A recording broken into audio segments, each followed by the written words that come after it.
Bonjour à toutes et à tous et bienvenue dans cette nouvelle capsule dans laquelle nous allons faire une application sur les trajectoires, sur les vitesses, comment calculer la vitesse d'un objet au repos ou bien en mouvement et aussi sur la relativité du mouvement.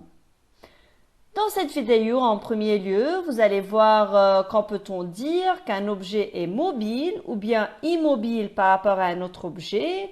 Ensuite, nous allons calculer ensemble les différentes vitesses et aussi nous allons répondre à la question suivante. Est-ce possible qu'un objet soit en même temps au repos et en mouvement dans différents ou bien par rapport à différents référentiels? Que pensez-vous? Nous allons répondre à cette question à la fin de cette capsule.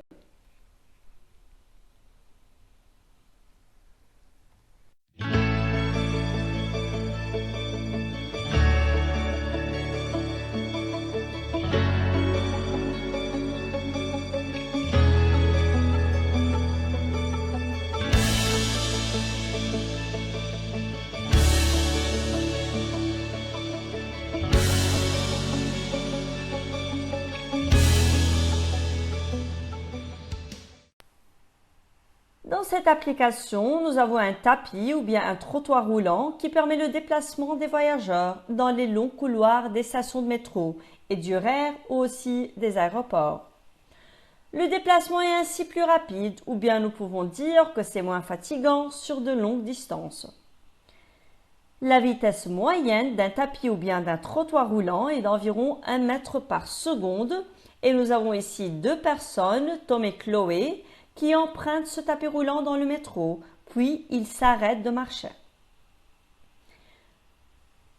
Dans la première question, nous devons répondre au suivant. Est-ce que Tom et Chloé sont-ils en mouvement ou bien immobiles par rapport au début au référentiel tapis et ensuite par rapport au référentiel mur du métro? En déduire leur vitesse par rapport premièrement au tapis et ensuite par rapport au mur du métro. Dans la deuxième question, Tom se met à marcher à la vitesse 1,2 m par seconde. Quelle est sa vitesse par rapport au tapis et ensuite par rapport au mur du métro?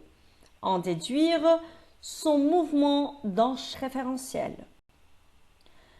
Voilà, prenez un peu de temps pour relire ces différentes questions et commencez à penser comment faut-il les résoudre avant de les résoudre ensemble.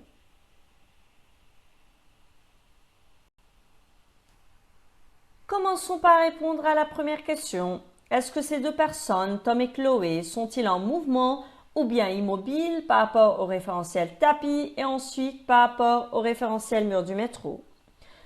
En premier lieu, puisque c'est déjà dit au début, c'est-à-dire dans la donnée de cet exercice, que Tom et Chloé empruntent un tapis roulant dans le métro, puis s'arrêtent de marcher. Alors ces deux personnes-là, ils ne sont pas en train de marcher sur le tapis roulant.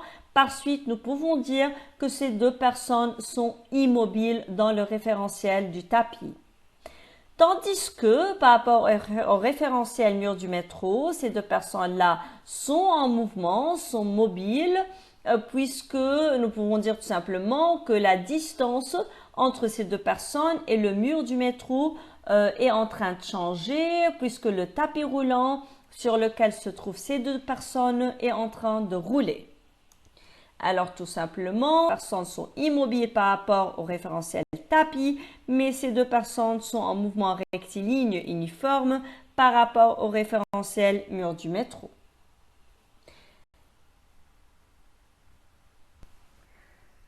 En déduire maintenant leur vitesse par rapport au tapis premièrement et ensuite par rapport au mur du métro.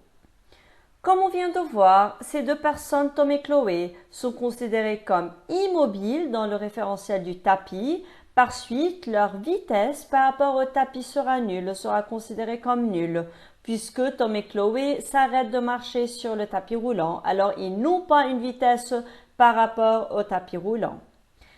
Mais par rapport au mur du métro, ces deux personnes-là ont une vitesse, alors leur vitesse n'est pas nulle, et c'est en fait la vitesse est égale à la vitesse du tapis roulant, puisque les deux personnes ne bougent pas sur le tapis roulant, alors ils vont prendre la vitesse du tapis roulant qui est en train de leur faire avancer.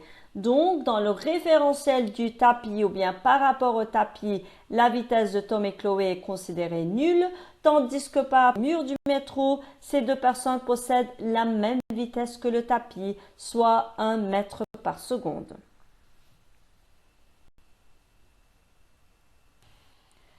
Dans la deuxième partie, maintenant ils nous disent que Tom se met à marcher à la vitesse de 1,2 mètre par seconde.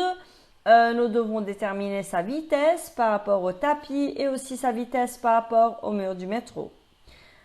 Puisque Tom est en train de marcher à cette vitesse-là, à la vitesse de 1,2 mètre par seconde, alors cette valeur-là sera la valeur de la vitesse de Tom par rapport au tapis, puisqu'il est en train de marcher sur le tapis à cette vitesse-là.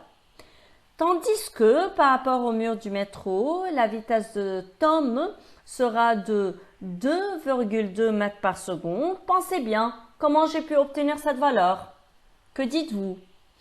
En fait, c'est 2,2 mètres par seconde puisque la vitesse de Tom, ou bien pour calculer la vitesse de Tom par rapport au mur du métro, nous devons tout simplement additionner la vitesse du tapis roulant avec la vitesse de Tom sur le tapis roulant. Alors nous devons additionner 1 et 1,2 mètres par seconde afin d'obtenir la vitesse de Tom par rapport au mur du métro qui sera égale à 2,2 mètres par seconde.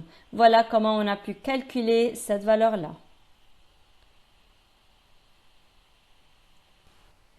Finalement, on déduire le mouvement de Tom dans chaque référentiel, c'est-à-dire dans le référentiel du tapis et dans le référentiel du mur du métro.